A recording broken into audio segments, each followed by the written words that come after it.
Good morning students. UGC net Hindi की class को आगे बढ़ाते हैं।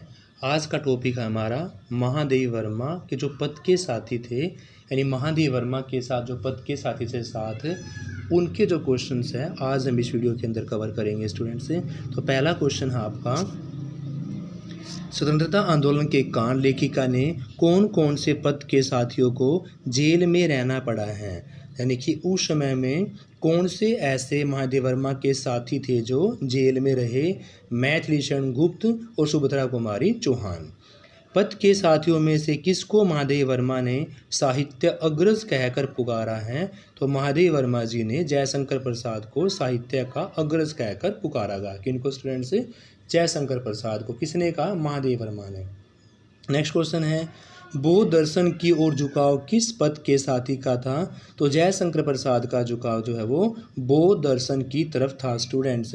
हिंदी साहित्य का सर्वश्रेष्ठ महाकाव्य किसे माना जाता है? उसके काव्यकार का नाम भी पूछा हुआ है। तो हिंदी साहित्य का सर्वश्रेष्ठ काव्यकार जो है आपका महाकाव्य वो कामायनी को माना गया है, जो छायावादी भावना से लिखी गई थी और जयशंकर प्रसाद के द्वारा लिखा गया था महाकाव्य। हिंदी के क्रांतिकारी कवि किन्हें माना गया है? तो निराला जी को, सूर्यकांत त्रिपाठी निराला जी को क्रांतिकारी कवि माना जाता है, क्योंकि उनमें विचारों और छंद के क्षेत्र में क्रांतिकारिता प्रस्तुत की गई थी। इसलिए जो क्रांतिकारी कवि माने गए हैं वह माने गए हैं आपके निराला जी। महादेव वर्मा के कौन से पद के साथी को दद्दा कहकर पुकारा जाता था? तो पद के साथियों में दद्दा मैथिलीशरण गुप्त को कहा जाता था। दद्दा किसको? मैथिलीशरण गुप्त को। पद के साथी का क्या तात्पर्य है? एक ही राह, एक ही साहित्य की राह पर चलने वाले साथियों को पद के साथी कहा गया था। एक ही राह, एक ही साहित्य की राह पर चलने वाले साथियों को पद का साथी कहा गया है। पद के साथी महादेव वर्मा ने किन्हें पद के साथी माना है? क्या और भी पद के साथी नहीं थे?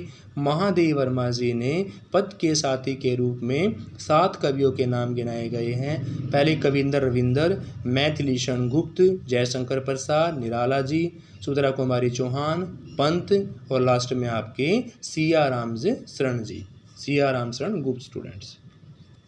नेक्स्ट क्वेश्चन आपका, महादेव वर्मा ने प्रसाद के अंतिम बार कब दर्शन किए थे?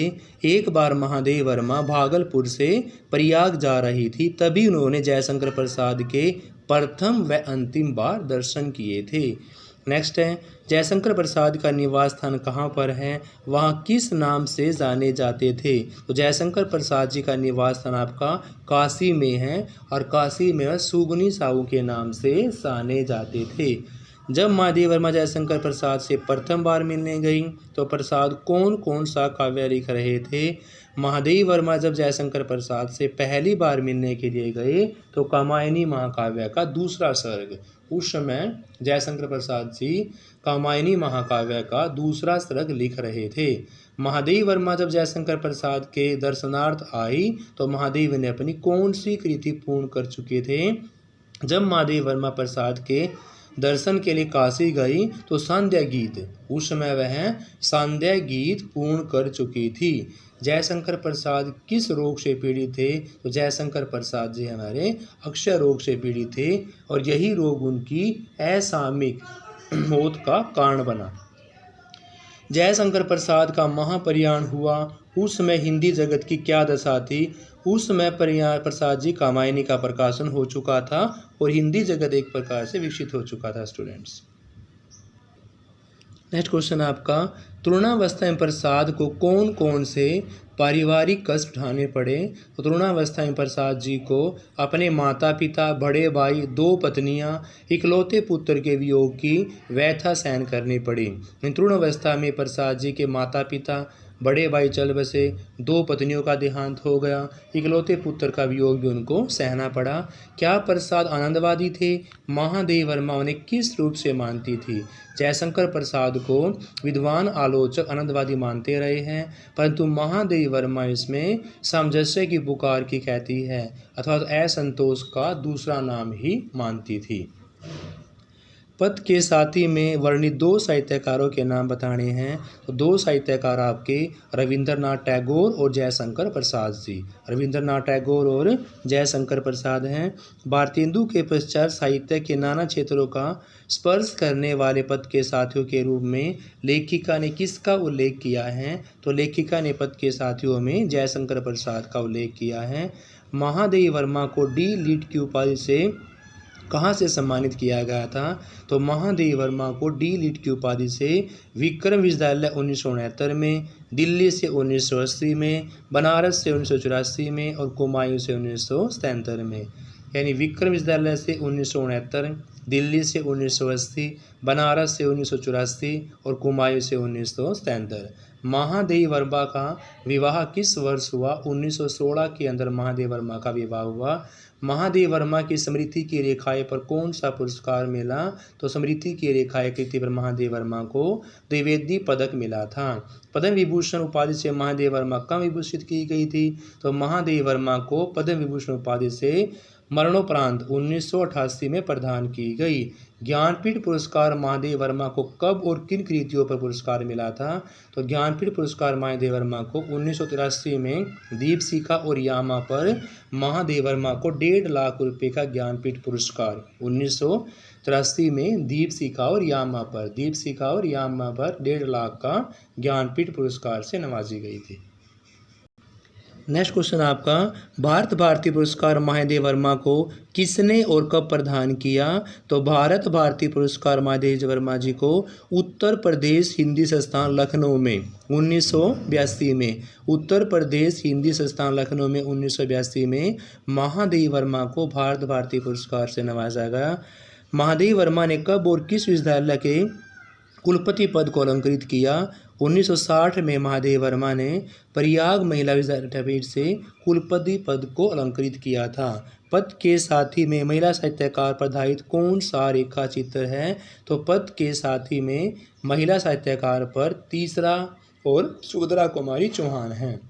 मंगला प्रसाद पुरस्कार महादेवी वर्मा को किसने और कब प्रदान किया गया था? तो मंगला प्रसाद पुरस्कार महादेवी वर्मा को 1944 में हिंदी साहित्य सम्मेलन प्रयाग द्वारा प्रदान किया गया था। महादेवी वर्मा गद्य कतरी के रूप में अधिक प्रसिद्ध थी या कवित्री के रूप में? तो महादेवी वर्मा जी आपकी कवित्री के रूप में साहित्य के क्षेत्र में आई, परंतु वे कवित्री और गद्य दोनों के रूपों में अधिक प्रसिद्ध थी। यानी कि उनका विकास तो कवित्री के रूप में हुआ और प्रसिद्ध वह कवित्री के रूप में भी थी और गद्य कतरी के रूप में भी। महादेवी वर्मा जी को पद के साथियों में से किस में प्रति अधिक आत्मस्मिता ज्ञात होती है? तो महादेवी वर्मा जी सभी के प्रति आत्मीयता थी, परंतु सुभद्रा कुमारी चौहान उनकी बचपन की सहेली थी, अतः उनके प्रति अधिक आत्मीयता ज्ञात होती है क्योंकि वह उनकी बचपन की सहेली है। जीवन में पर्याप्त स्वस्थ रहने के कारण कौन सा पद का साथी आजीवन अविवाहित रहा? तो ज़्यादा बीमार रहने के कारण जो आपके पंत जी हैं सुमित्रा नंदन पंत जी आजीवन अविवाहित रहे। सिर के घने बालों का पत्नी का स्वर्गीय उपहार मानने वाले पद के साथी भी आपके पंत ही थे। पद के साथी में कौन कौन से ऐसे जो विभिन्न रोगों का शिकार रहे? जयशंकर प्रसाद को क्षय रोग था, पंत को टाइफाइड और सिया राम शरण को क्या था स्टूडेंट्स? श्वास रोग था। यानी सिया राम शरण गुप्त को श्वास, पंत को टाइफाइड और जयशंकर प्रसाद को अक्षय रोग।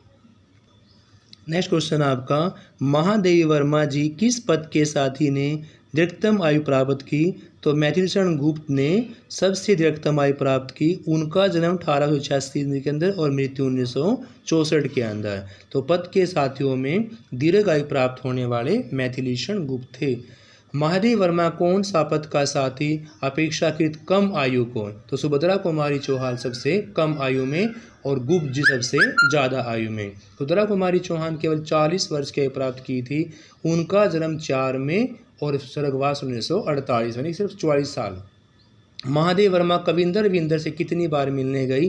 अंतिम बार उन्होंने उनके क्या करते हुए देखा? 3 बार महादेवी वर्मा जी कविंदर विंदर से मिलने के लिए गई।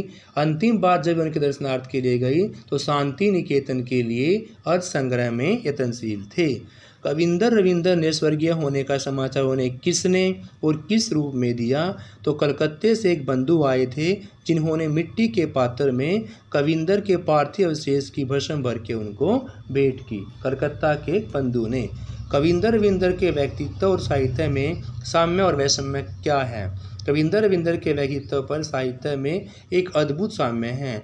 उनके व्यक्तित्व को देखकर ऐसा लगता है कि काव्य की व्यापकता ही सिमटकर मूर्त हो गई है। उनके काव्य से ज्ञात होता है कि मानो उनका व्यक्तित्व भी एक तरह से फैल गया है। कविंदर रविंदर ने शांति निकेतन की कल्पना कब की थी? जब वह रामगढ़ अपने बंगले में अपनी रुग्ण पुत्री के साथ रह रहे थे। यानी कविंदर रविंदर जी ने शांति निकेतन की कल्पना प्रारंभ की जब वे रामगढ़ में अपने बंगले में अपनी पुत्री के साथ रह रहे थे। महादेव वर्मा ने कविंदर रविंदर को किस रूप में पाया? तो महादेव वर्मा ने कविंदर रविंदर को 3 बार देखा। तीनों बार उनका रूप अलग अलग था। लेखिका ने क्या अनुभव किया? कोमल प्रभात के रूप में, प्रखर दोपहरी के रूप में और कोलाहल में विश्राम संकेत देती हुई संध्या के समान के रूप में। स्टूडेंट्स, नेक्स्ट आपका, लेखिका ने शूद्र लगने वाले किस मानव की मान्यता को वैतालिक कहा है? तो महादेव वर्मा जी ने रविंद्रनाथ ठाकुर को वैतालिक कहा है। कविंदर रविंदर के चित्र की 2 विशेषताएं बतानी हैं। कविंदर रविंदर आपके प्रकृति प्रेमी थे, कला स्नेही थे, परोपकारी थे, निर्भयी थे। महादेव वर्मा ने संस्मयात्मक रेखा चित्र में संग्रह कौन कौन सा है? तो अतीत के चलचित्र विषय में है, स्मृति की रेखाएं भी और पथ के साथी भी। महादेव वर्मा के निबंध बताने हैं। निबंध संग्रह कौन कौन से हैं? क्षणदा है, हिंदी का विवेचनात्मक गद्य है और श्रृंखला की कड़ियाँ। 3 निबंध संग्रह हैं उनके, अक्षणदा, हिंदी का विवेचनात्मक गद्य और श्रृंखला की कड़ियाँ। पद के साथी के साहित्य का रूप का निर्देशन कीजिए। तो पद के साथी आपके संस्मरणात्मक रेखा चित्र है। मैथिलीशरण गुप्त भक्त थे या कवि? गुप्त जी राम भक्त भी थे और एक कवि भी, यानी गुप्त जी को राम भक्त और कवि दोनों के रूप में जाना जाता है। नेक्स्ट आपका, उनके साहित्य में जो नया है उनका मेरुदंड पुराना है, जो पुराना है उस पर नया रंग चढ़ा हुआ है। तो महादेव वर्मा जी ने पंक्ति किसके विषय में कही है, क्यों कही है? ये पंक्तियाँ गुप्त के विषय में कही गई हैं। महादेव वर्मा जी के गुप्त के विषय में कही गई, क्योंकि प्राचीन साहित्य में चित्रों को खोजते हुए वे धूमिल हो गए हैं और उन्हें नूतन रूप से प्रकृत किया गया है। गुप्त जी ने किसे गीसा कहकर पुकारा जा, क्यों? गुप्त जी की 10 संतानों में से एक पुत्र अवशेष था जिसके दायित्व को वहन करना उनके लिए कठिन था। अतः उनको गुप्त जी ने गीसा कहकर महादेव वर्मा के पास भेजने की इच्छा व्यक्त की थी। 30 वर्ष की अवस्था में गुप्त जी की पारिवारिक व्यथा क्या थी? 30 वर्ष की अवस्था में 2 बार विद्रोह हो चुके थे। 10 संतानों में से 9 संतान उनकी काल कल्पित हो चुकी थी। Students, thank you students. बाकी क्वेश्चन हम अगली वीडियो के अंदर करेंगे। Have a nice day.